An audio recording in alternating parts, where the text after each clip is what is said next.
घर अब त्यही मालिकले जे भन्यो त्यही गर्नुपर्ने काम। कमलरी बस्नुको पीडादेखि उद्यमी बन्नुको आत्मसन्तुष्टिसम्म महिनाको कहिले 50,000 पनि हुन्छ, अब व्यापार अनुसार कुनै महिनामा बढी पनि हुन्छ। आफ्नो पौरख र स्टेमको सहयोगले गौरव गर्न लायक बनेको रजनीको परिवर्तनको कथा। अहिले छोरीले आफ्नो व्यवसाय गरिरहनु भएको छ, कस्तो लागिरहेछ? राम्रो लागेछ। कथा परिवर्तनको भाग 3।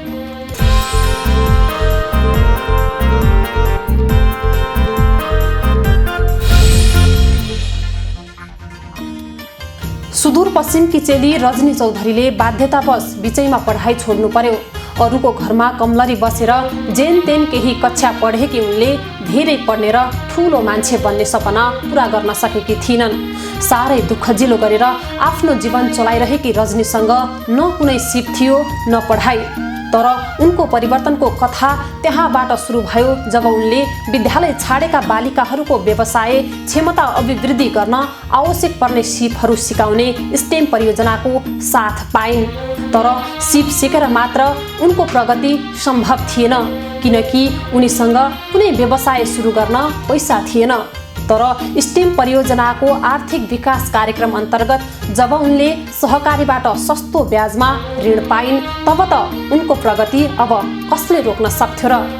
स्टेमको साथ आफ्नो निरन्तरको मेहनत र परिश्रमले आज उनी उद्यमी भएकी छिन्। आफ्नै व्यवसाय सञ्चालन गरेर आफ्नो परिवारलाई साथ र समाजलाई परिश्रमको फल मिठो हुन्छ भन्ने सन्देश दिन सक्ने भएकी छिन्।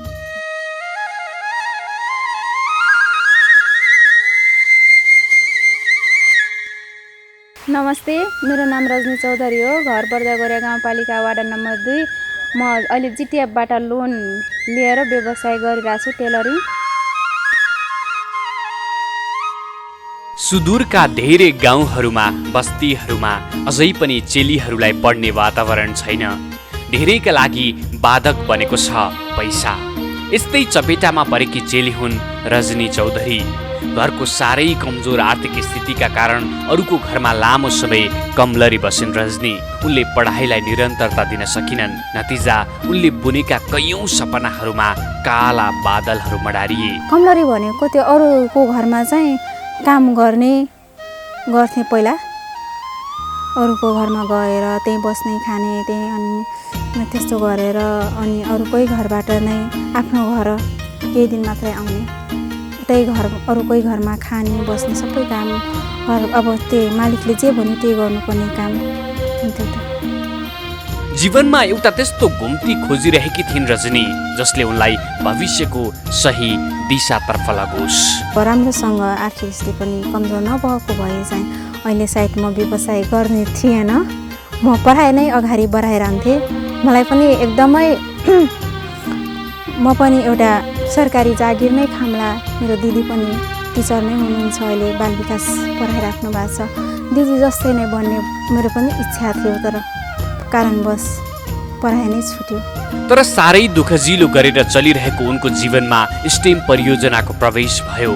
विद्यालय छाडेर बसेका बालिकाहरूको क्षमता अभिवृद्धि गरी आर्थिक रूपमा सक्षम बनाई उनीहरूको जीवन स्तरमा थप सुधार ल्याउनका लागि सञ्चालित उक्त परियोजनाको सहयोगमा उनले सिप सिकिन्। हजुर, म चाहिँ बसन्त मुरारी स्कुलमा पढाइ छोडेको। त्यहाँपछि बसन्त मुरारी स्कुललाई पनि मर्सीकोस स्टिङले हेरिरहेछ भनेर मैले सुन्दाखेरि चाहिँ मैले तालिम चाहिँ अगाडि बेसले नै सिकाएको 3 महिना। 3 महिनापछि थप जुन पसलमा तालिम सिकाउनु भएको थियो त्यो पसलबाट फेरि थप तालिम निःशुल्क चाहिँ सर म्याडमहरूले दिनुभएको। अनि त्यही उतै बसेर म केही वर्ष 1.5 वर्ष जति बसेँ सबै तालिम लिँदाखेरि चाहिँ। सो परियोजना अन्तर्गत मान्यता प्राप्त प्राविधिक शिक्षण संस्थाद्वारा फास्ट फूड, हाउस वायरिङ, सिलाइ कटाई, ब्युटी पार्लर, जट्टा बनाउने, बेसिक कम्प्युटर सञ्चालन, मोबाइल रिपेयरिङ, अफ सिजनल तरकारी खेती जस्ता तालिम दिइने रहेछ र उनले छानिन् सिलाइ कटाई। जब रजनीको हातमा सिप भयो तब परिवर्तनको यात्रा सुरु भयो। सिलाइ कटाई सिकिसकेपछि उनले सोही परियोजना अन्तर्गत सहकारी मार्फत गर्ल्स ट्रान्जिसन फन्ड मार्फत कर्जा लिइन् र सुरु गरिन् आफ्नै व्यवसाय। 1.5 वर्षसम्म बसेर अब घरतिर आएँ, टिकापुर बसेर घरतिर आइसकेपछि व्यवसाय गर्ने भनेर गर्दाखेरि अब लगानी चाहिँ नभएको कारणले गर्दा अब यतिकै घरमा कति दिनसम्म बस्नु सिकिसकेपछि भन्दाखेरि त्यही म्याडमहरू चाहिँ मेरो म ठाउँ आउनुभयो लुगा सिलाउन। म ठाउँ आइसकेपछि पैसाको मलाई चाहिँ अब सामान किन्नको लागि पैसा अभाव भएको कारणले उहाँ म्याडमहरूसँग नै अनि म्याडमहरूले भन्नुभयो हाम्रो स्कुललाई चाहिँ स्टिमले हेरिरहेछ, अब सिकेका बहिनीहरूलाई चाहिँ लोनको व्यवस्था पनि छ भन्नुभयो। अनि मैले भने हुन्छ, अब मलाई मिल्छ कि नै भन्दाखेरि मिल्छ भन्नुभयो। उता गइसकेपछि स्कुलमा गएर बुझेर अनि पछि नकरोट सुखर घोराघोरी नकरोटमा गएर निवेदन दिनुपर्छ भन्नुभयो। अब जिटिएफमा त्यहाँ गइसकेपछि मैले लोनको लागि अप्लाई गरेँ 1.5 लाख, तर 1.5 लाख चाहिँ मेरो पास भयो लोन। 1.5 लाख पास भइसकेपछि मैले सामानहरू पसलको लागि किनेँ र त्यही 1.5 लाखबाटै स्टार्ट गरेँ पसल। र त्यसपछि त अस्ति हिजो आज भन्दै उनको उद्यमले गति लियो। काम गर्ने सहपाठीहरू थपिन्, सामान थपिन् र अझ सशक्त बनाइन् आफ्नो उद्यमलाई र अहिले उनी सबैकी प्रेरणाकी स्रोत बन्न सफल भएकी छिन्। त्यो लोनको तालिमको व्यवस्था नभएको भए अहिले चाहिँ सायद चुल्हा चौकामै नै सीमित हुन्थ्यो होला, घरमै सीमित हुन्थ्यो। अब कसैले पनि मलाई चिन्थेनन् होला। उद्यमबाट राम्रो कमाइ हुन थाल्यो। कमाइ राम्रो भएपछि उनले घर परिवारलाई साथ दिन सकिन्। आर्थिक स्थिति कमजोर भएकै कारण बन्द भएको आफ्नो पढाइलाई निरन्तरता पनि दिइन्। बिचमा एसएलसी ब्याक पछि पढाइ छोडेको। के कारणले छोड्नु भयो पढाइ? आर्थिक स्थिति कमजोर भएको कारणले गर्दा पढाइ नै बिचमा छुटेको। अहिले फेरि चाहिँ मैले टेलरिङ गरिरहेको छु, त्यसमा चाहिँ अब सिकाउनु पर्दो रहेछ, पढाइ नै चाहिन्छ त्यसमा। फेरि सिलाइ कटाइमा फेरि अझै पढ्नु पनि धेरै पर्छ, सिटिभिटी अनुसार चाहिँ पढ्नु परेको कारणले गर्दा मेरो पढाइ कम भएको कारणले गर्दा पढाइ सिकाउँदाखेरि गाह्रो भइरहेछ, पढाइ कम भएकोले। अनि त्यही भएर फेरि थप गरिरहेछु पढाइ। मलाई चाहिँ लाग्छ एसएलसी टेस्टपछि पनि राम्रोसँग ट्युसन पढ्न पाएको भए एसएलसी पनि पढ्थ्यो। अहिले त्यतिखेर जोइन गरेको छु। पसल र बिजनेस र स्कुल सँगसँगै छ, स्कुल पनि नजिकै छ। आर्थिक स्थिति त्यहाँपछि मैले पढाइ छोडिसकेपछि केही दिन मात्रै घर बसेँ। घर बसेर पछि तालिम पाइसकेपछि म बाहिर नै टिकापुर गएर बसेँ। उतै मेरो आफन्त दाइ हुनुहुन्छ, ठुलो मम्मीको छोरा, उहाँको घरमै नै मैले बसेँ लगभग 1.5 वर्ष जति। अनि घर काम परेको बेला चाहिँ मेरो घरको अब किसान हुन्, खेती गर्ने गर्छन्। अनि त्यही खेतीको टाइममा चाहिँ आउने खेतको काम भएको बेला आउँथेँ। बाँकी समय उतै बसेर काम सिक्ने गर्थेँ। म चुल्हा चौकामै घरकै काममा त्यही कृषि गरेर घरमै बस्ने, घरकै काममा व्यस्त भएर अब त्यही हुन्थ्यो। अब सायद बिहे पनि भइसक्थ्यो होला अहिले बिजनेस नगरेको भए। थोर बहुत पैसा कमाउन थालेपछि उनका जीवनका आयामहरूमा परिवर्तन हुन थाल्यो। घर खर्च, पढाइ खर्च, व्यावसायिक खर्च, कर्जाको किस्ता र ब्याज सबै तिरेर पनि केही रकम जोगिन थालेपछि त झन् सपनाका आकारहरू पनि ठुला हुँदै गएका छन् रजनीको। र त आज घरमा, पसलमा, समाजमा, स्कुलमा सबैतिर उनी प्रेरणाकी स्रोत बनेकी छिन्, सबैकी प्यारी बनेकी छिन्। पहिला चाहिँ अरूसँग माग्नु पर्थ्यो पैसा, अरूसँग अब केही चाहियो भने पनि पैसा माग्नु पर्ने, तर अहिले छैन पैसा माग्नु पर्ने, अरूको अगाडि हात थाप्नु चाहिँ छैन। आफूलाई आवश्यकता परेको सामानहरू कुनै केही चाहियो भने किन्न सकिन्छ। हातमा सिप भएपछि, मेहनत गर्छु भन्ने इच्छा शक्ति भएपछि र साथ दिने सहयोगी हातहरू भएपछि सफलता कसले पो रोक्न सक्थ्यो र? हो, यही मेहनतको फल अहिले रजनीले पाइरहेकी छिन्। अहिले आफ्नो कामबाट उनले राम्रो आम्दानी मात्र गरेकी छैनन्, बरु आफ्नो कमाइले घर परिवारलाई समेत साथ दिएकी छिन्। आर्थिक स्थिति कमजोर हुँदा छोडेको पढाइलाई फेरि निरन्तरता पनि दिएकी छिन्। अब त हातमा सिप पनि, साथमा पढाइ पनि, जीवनका सपनाहरूको आकार अझै सुन्दर र फराकिलो बन्दै गएको छ रजनीको। प्रसङ्ग जोड्नेछौँ विश्रामपछि।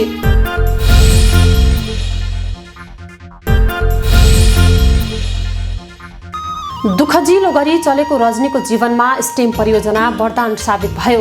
उनले सिप सिकिन् र व्यवसाय सुरु गरिन्। पैसाकै कारण पुरा गर्न नसकेका सपनाहरू अहिले पुरा गर्दैछिन् रजनी।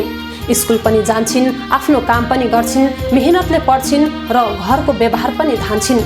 र त उनको परिवर्तनको कथा देखेर उनको परिवार मात्र होइन उनका सहपाठीहरू पनि खुसी छन्। आफ्ना गाउँठाउँमा चेलीहरूले गरेको मेहनतको फल देखेर स्थानीय जनप्रतिनिधिहरू पनि हर्षित भएका छन्। आफूले गरेको लगानीमा चेलीहरूले पाएको सफलतामा सहकारीका प्रतिनिधिहरू पनि गौरवान्वित भएका छन्। रजनीले गरेको मेहनतका कारण अहिले उनको जीवन परिवर्तन भएको छ। कमलरी बस्ताको तीतो विगतदेखि उद्यमी बन्दाको सुनौलो वर्तमानसम्म आइपुग्दा उनलाई सबैभन्दा खास सहयोग स्टेम परियोजनाले गरेको छ। यही परियोजनाका कारण उनले सिप सिकेपछि आफ्नै काम गर्न कर्जा पाइन् र उद्यमी बनिन्। उद्यमी बनेपछि फेरि पढाइलाई निरन्तरता दिइन् रजनीले। र त आज उनी मात्र होइन उनको परिवार पनि खुसी छ उनीसँग। नमस्ते। नमस्ते। अहिले छोरीले आफ्नो व्यवसाय गरिरहनु भएको छ, कस्तो लागिरहेछ? राम्रो लागेछ। के गर्नुहुन्छ छोरीले? कपडा सिल्न लाग्छ। अनि छोरीले यो गर्दै गर्दा एउटा प्रगति गर्दै गर्दा कस्तो लागिरहेछ, अथवा मनमा भनौँ न पहिलाको छोरी र अहिलेको छोरीमा के परिवर्तन पाउनु भएको छ? पहिला के त अब एकदम कमजोर सबै हाम्रो त अब पढाउन लिखाउन यताउता गरेर गऱ्यौँ। छोरी छोरा पढायौँ। सब कहिले मजदुरी गर्ने, कहिले केराको व्यापार, कहिले तरकारीको व्यापार, यस्तै गरेर पढायौँ। सबै छोरी छोरा हाम्रो त जग्गा फेर्नै कमाएर ल्याउँ जग्गा। मेरो बिहा त अर्कोकै घरमा भयो। अर्कोकै घर कमायौँ, त्यही घरमा बिहा गऱ्यौँ हाम्रो सासू ससुरा। 14-15 जनाको जहान त्यस्तै गरेर खायौँ। आज भोलि त बटैया जोड्छु। पहिला त कमायौँ, पहाडी घर कमायौँ, ठारूको घरमा कमायौँ। आफ्नो 3 छोरा 2 छोरी पढायौँ। जेठा SLC त दियो, पास भएनन्। सबै जग्गा ता लगाएको लाही बोएको जग्गा हम 7 नम्बर पट्टी किन्यौँ। पहिला भाव सस्तै, लेना बेला महँगा लाग्यो। सबै बच्चा हाम्रो यही घरमा भयो। जस्तै प्रायः जसो घरमा कमाएर ल्याउने भनेको छोरा हुन्छ होइन? अहिले तपाईँको छोरीले लिएर कमाएर ल्याएर पैसा हातमा दिँदाखेरि कस्तो लाग्छ तपाईँलाई? राम्रो लाग्छ। कतिको सहयोग गर्नुहुन्छ छोरीलाई व्यवसाय सञ्चालन गर्न, व्यवसाय काम गर्न? पहिला त यस्तै काम गरेर दियौँ। कहिले मास्टर राख्यौँ घरमा, पाल्यौँ। बटैया जोतेर पालेर मास्टरलाई पाल्यौँ। अब ट्युसन पढाउने पैसा नदिए सकेर भात पर राख्यौँ। भात दिने शाम बिहान मास्टरलाई राख्यौँ। 2-3 मास्टरलाई राख्यौँ घरमै खाना दिने पढाइ दिने। अब एक छोर अब देवरानीको छोरा छोरी पढ्ने, मेरो 5वटा पढ्ने। अब कहीको पढाउने, कहीको ना पढाउने ट्युसन। अब भातमा राख्यौँ। डेरा पनि दियौँ घरमै। अब यस्तै घर थियो हाम्रो, यस्तै माथि एक कोठा दियौँ। छोरा वहीँ सुत्ने, आफ्नो छोरा मास्टर पनि सुत्ने, वहीँ पढाउने। 3 जनालाई दियौँ खाना। 3 जना खाने। कहिले कोही सालको मास्टर, कोही सालको मास्टर। 3 साल कोही मास्टर 2 साल बस्यो मेरो घरमा। कापी किताबको लागि कहिले केरा बेच्ने, तरकारी बेच्ने, कहिले मजदुरी, बुढा कहिले काठ चिर्न जाने, कहिले भाडा गोई पालेर भाडा लाद्ने डल्लफमा। त्यस्तै गरेर हुर्कायौँ आफ्नो छोरी छोरालाई। चौधारी समुदायमा चाहिँ विशेष गरी कमलरी मान्ने गर्छन् होइन? अरूको घरमा गएर काम गर्ने, उतै बस्ने, उतै खाने, उतै उनीहरूले पढाइदिने, त्यो पनि गर्ने गर्छन्। के छ तपाईँको छोरी पनि त्यसरी बस्नु भयो त? छोरी पनि गऱ्यौँ, म पनि गऱ्यौँ। पहिले आफ्नो छोरी जेठी छोरी 1 वर्षको त्यही कमाउन बेलाको जेठी छोरी जन्म्यौँ। पहाडीको घरमा कमायौँ, त्यही बेला जन्म्यौँ छोरी जेठी। अब आजकल बस छोरी छोरा यता उता सबै लाग्यो। अब घरे बसेछु। भैँसी पाल्ने, बाख्रा पाल्ने, बुढा घाँस काटेर ल्याउँछन्। म घरको घाँस यताउता काटेर बाख्रा बुढा जङ्गलको घाँस ल्याइदिने, म खेतको घाँस काटेर पाल्छु। भैँसी पाल्ने, कहिले आफ्नो घर खर्च पनि हुने, आफ्नो खर्च पनि हुने, त्यस्तै गरेछु। अब छोरीले यो व्यवसाय गर्नको लागि पनि एक किसिमको उहाँले तालिम पाउनुभयो, अनि व्यवसाय सञ्चालन गर्नको लागि ऋण पाउनुभयो। त्यो ऋण दिने, त्यो तालिम भनौँ न दिने एउटा जुन निकाय छ अथवा जो संस्था अथवा कुनै पनि छ, उहाँहरूलाई तपाईँ के भन्न चाहनुहुन्छ? अब म त यहाँ उहाँ ऋण निकाल्यो, अब घरमा नसकेर त आफ्नो कमाइ निकालेर त लियो। अब म घरबाट सकेनन्, कहाँबाट सक्ने? अब खेतीपाती केही नि, बटैया जोत्ने, आफ्नो जग्गा थोरै, त्यही नसकेर निकाल यताउता पैसा दिदीले व्यवस्था मिलाइदियो, कमाएर तिर्यो, त्यही पसल राखियो। अब पसल राखेर फेरि कमाइ, अब पहिला निकालेर ऋण निकालेर त लिएर अब कमाएर तिर्यो। अलिकति छोरीहरू काम नगरिकन घरै बस्दाखेरि घरमै बस्ने, काम नगर्ने भनेर हाम्रो समाजले अलिकति हेप्ने पनि गर्छ। तपाईँको छोरी त अहिले आफ्नो व्यवसाय गर्नुभएको छ, आफैले व्यवसाय गर्नुहुन्छ, पैसा आफै कमाउनुहुन्छ, आफै पढ्नुहुन्छ, पढाइको फी पनि आफै तिर्नुहुन्छ, ऋण पनि आफै तिर्नुहुन्छ, सबै आफै तिर्यो, घरमा खर्च पनि दिनुहुन्छ। समाजले कसरी हेरिरहेछ उहाँलाई अहिले? वरपर छरछिमेकले के भन्छन्? सबै त भन्छन् अब राम्रो भयो भनेर। म त पहिला कति दुःख पायौँ, छोरा छोरी अब 5वटा, 3 छोरा 2 छोरी, अब देउरानी देवर सबै एकै ठाउँमा बस्ने। आजकलको घर छुट्याइहाल्यो, पहिला एकै ठाउँमा बस्ने, सबै आफू हेर्नु पर्यो, देउरानीको छोराछोरीलाई हेर्नु पर्यो, आफ्नो हेर्नु पर्यो। अब आउने दिनहरूमा चाहिँ छोरीलाई व्यवसाय गरिरहेछ, पढि पनि रहेछ, सहयोग गर्नुहुन्छ? अब गर्नु पर्यो, सकेपछि नसकेपछि छोरी त कमाएर त गर्छन्।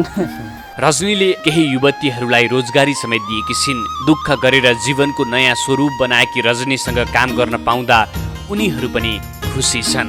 परियोजनाको उद्देश्यलाई रजनीले मिठो न्याय गरेको अनुभूति हुन्छ उनीहरूको कुराबाट। मोर नाम चाहिँ सोनाकुमारी चौधरी, गाउँ चाहिँ गडगरिया गाउँपालिका 2 गर्छु। म पनि मिस जस्तै बनु, मिस जस्तै काम गर्न सकौँ भन्ने जो जाँगर आउँछ। अब मिस चाहिँ 2 लेभलको प्रमाणपत्र पाइसक्नु भएको छ, म चाहिँ 2 लेभलको तयारीमा छु। अहिले रजनीको कामबाट उनका सहपाठी र उनका ग्राहक पनि खुसी छन्, परिवार खुसी छ, स्थानीयहरू खुसी छन्। एउटी चेलीको यस्तो परिवर्तन देखेर सबै मक्ख छन्, सबै दङ्ग छन्। तपाईँ रजनी चौधरीको सेवाग्राही हो? सेवा गराइ। के को लागि आउनु भएको यहाँ? लुगा लिउँ भनेर।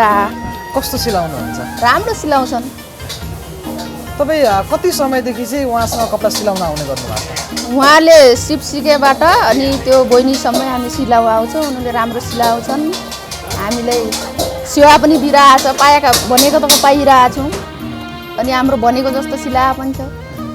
सीमान्तकृत बालिकाहरूको शिक्षामा सहयोग गर्ने परियोजना अन्तर्गत विद्यालयको पढाइ छाडी घरमै बसेका र शिक्षामा पहुँच नभएका किशोरी तथा युवा महिलाहरूलाई बिना धितो मात्र 8% सहुलियत ब्याज दरमा ऋण उपलब्ध गराई विभिन्न व्यवसायमा संलग्न गराउने उद्देश्यले मर्सीकोर नेपाल र 4वटा सहकारी संस्थाहरू बीच सम्झौता भई उक्त संस्थाहरूलाई केही निश्चित रकम गर्ल्स ट्रान्जिसन फन्ड उपलब्ध गराएको छ।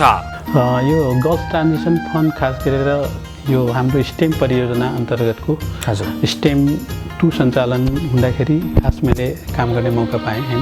यसमा विशेष गरेर विद्यालय छोडेको बहिनीहरू जो 66 सालदेखि यता बालिकाहरूले विद्यालय छोड्नु भएको थियो 10 क्लाससम्मका बहिनीहरूले, उहाँहरूलाई अब स्कुल छोडिसकेपछि स्कुलबाट उहाँहरू आउट भइसकेपछि के गर्ने त उहाँहरूको अवस्था त एकदमै नाजुक हुने हिसाबले हाम्रो परियोजनाले के गरेको छ भने उहाँहरूलाई कुनै न कुनै रूपमा आर्थिक रूपमा सम्पन्न अथवा उहाँहरूलाई सशक्त पार्नको लागि गर्ल्स ट्रान्जिसन फन्ड भनेर एउटा कोष खडा गरेको छ, जुन कोषमा हामीले निश्चित एमाउन्टहरू राखेको छ र 4वटा सहकारी मार्फत हामीले यसलाई सञ्चालन गरिरहेको छौँ।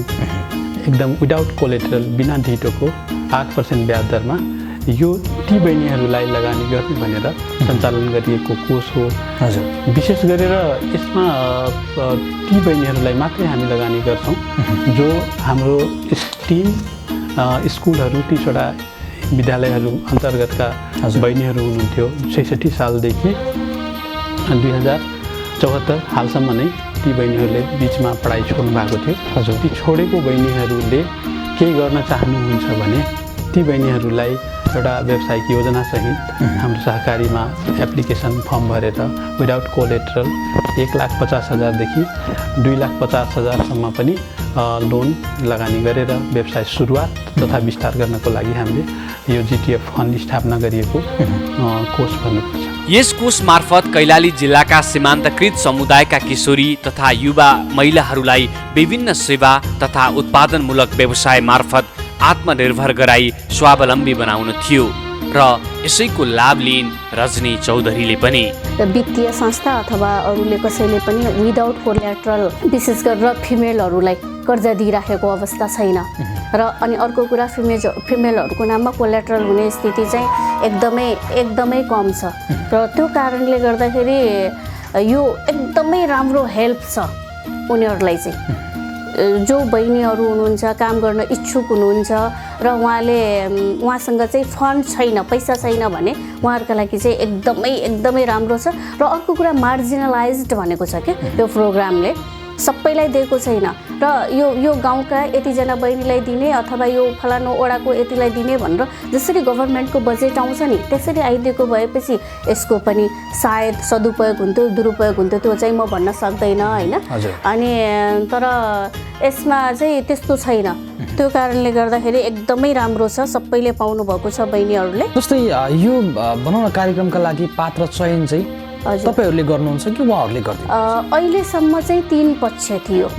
आगामी दिनमा अब प्रोग्राम ह्यान्डओभर हुने प्रक्रियामा छ, त्यसमा यहाँको स्थानीय पालिका र सहकारी अनि प्लस विभिन्न ठाउँको विद्यालयको हुनुहुन्छ, कोही टिचरहरू हुनुहुन्छ अथवा कोही चाहिँ सामाजिक कार्यकर्ताहरू हुनुहुन्छ, उहाँहरूको सबै मिलाएर एउटा चाहिँ कमिटी बनिराखेको छ। त्यो कमिटीले नै एप्रुभ गर्ने गरेर अब चाहिँ नेक्स्ट मोडालिटी बन्दैछ। बालिकाहरूको जो सीमान्तकृत छन्, जो चाहिँ समुदायमा अगाडि बढ्न चाहन्छन् तर उनीहरूसँग गर्नको लागि त्यो किसिमको फन्ड छैन, सहयोग छैन, कसरी सपोर्ट गरिरहनु भएको छ?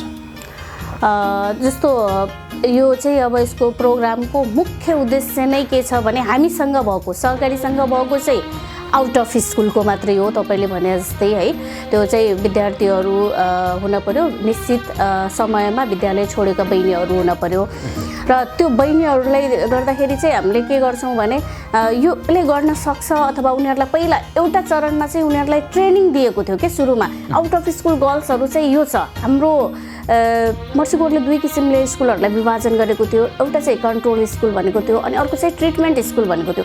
कन्ट्रोलमा चाहिँ उसले गर्थेन अनि ट्रिटमेन्ट जहाँ काम गरिराखेको छ त्यो स्कुलहरूमा मात्रै काम गर्थ्यो कि त्यो स्कुलबाट कति बहिनीहरू ड्रप आउट भए त यी विगतका वर्षहरूमा, विशेष गरेर 2066 पछिकोमा चाहिँ कतिवटा घर बसे त अथवा एसएलसीसम्म पुगेनन्, 8 क्लासमा कतिले छोडे, 9मा कतिले छोडे र एसएलसी पास भइसकेपछि पनि यो एससी आइसक्यो भने यसले त्यति भ्यालिड भएन, त्यो पछि पनि पढ्न नचाहने बहिनीहरूको सङ्ख्या कति छ त भनेर त्यो एरियामा एक किसिमको एसेसमेन्ट भएको थियो। त्यति बेला मलाई लाग्छ 1400 समथिङको हाराहारीमा उहाँहरूले त्यो नम्बर्सहरू लिनुभएको थियो र उहाँहरूलाई चाहिँ खोजेर पहिला चाहिँ ट्रेनिङ दिनुभएको थियो। जस्तै मेरो इन्ट्रेस्ट केमा छ त्यस्तै किसिमको ट्रेनिङ, कुन चाहिँ बहिनीले के चाहन्छ त्यस्तो ट्रेनिङ दिनुभयो अनि ट्रेनिङ दिइसकेपछि सेकेन्ड फेजमा मात्रै अनि अब लोनका लागि ऊ योग्य भयो है। हुनसक्छ ट्रेनिङ 50 जनालाई दिएर 20 जनाले मात्रै पनि लोन लिन सक्छ अथवा 10 जनाले लिन सक्छ। केहीलाई आफ्नो हामी सहकारीले अथवा मर्सीकोटले यो फन्ड जुन जिटिएफ छ हामीसँग यो फन्ड त दिने भनेको हामीले त आवश्यक पर्नेलाई मात्रै न हो, अनि आवश्यक जसलाई चाहिँ आवश्यकता छैन उनीहरूले लिन्नन्, बाँकी एकदमै आवश्यकता भएको बहिनीहरूले चाहिँ त्यसरी लिन्थे अनि त्यहाँबाट सेलेक्ट हुन्थ्यो। त्यो ट्रेनिङ दिएका बहिनीहरूबाट चाहिँ बल्ल सेलेक्ट हुन्थ्यो। यो भन्दै गर्दा चाहिँ कतिजना यो तपाईँहरूबाट चाहिँ अथवा यो कार्यक्रम मार्फत अथवा यो लोन मार्फत चाहिँ लाभान्वित हुनुभयो? हामीसँग 164 जना चाहिँ बहिनीहरू अहिलेसम्म लाभान्वित भएका छन्। त्यसमध्ये 39ले पेड अप गरिसके, 39ले तिरिसक्नुभयो र केही बहिनीहरूले चाहिँ दोस्रो पटक पनि लिनुभयो। उसरी 164 जनाले चाहिँ अहिलेसम्म लिनुभएको छ। जस्तै लोन लिएर व्यवसाय सुरु गरेकाहरूले चाहिँ समयमै ब्याज तिर्ने गर्नु भएको छ के छ? अहिलेसम्म चाहिँ राम्रो थियो, तर बिचमा जब चैत्रबाट कोभिडको यो समस्या आयो त्यसपछि अलिकति हरेक व्यवसाय अनब्यालेन्स त छ नै होइन, ढिलो चाँडो चाहिँ हुन्छ भइरहेछ त्यो। अहिले व्यापारमा ठ्याक्कै पहिला जस्तो गति कसैको पनि छैन। त्यो कारणले केही कुराहरूमा हामीले पनि त्यो सुनिदिने बुझिदिने गरिरहेछौँ। त्यसले गर्दाखेरि एकदमै 100% आउँछ सबैको। जस्तै 164 जनालाई इन्भेस्ट गरेका छौँ, 164 नै एकदम टाइमली पेड ब्याक गरिराखेका छन् भन्ने चाहिँ छैन, तर पनि यो महिना नआएर अर्को महिना आउने त्यो चाहिँ छ। जस्तै यो कोरोनाको मारमा तपाईँले भने जस्तै सबै व्यापार व्यवसाय ती बेला धरापमा छन्। हजुर। जस्तै विशेष गरी जिटिएफ लोनबाट व्यवसाय चलाइरहनु भएको बहिनीहरूको लागि अथवा लाभान्वित वर्गहरूका लागि यो कोरोनाको मारमा केही त्यस्तो सहुलियत दिनुभयो? त्यतिखेर चाहिँ मर्सीकोटसँग हामीले पनि कुरा गऱ्यौँ। यो चाहिँ कस्तो थियो भने हामीले हाम्रो किसिमले संस्थाले चाहिँ इन्ट्रेस्टमा 10% हामीले लेस गर्नुपर्छ भनेर एक किसिमको माइन्युट थियो संस्था ओभरअलको।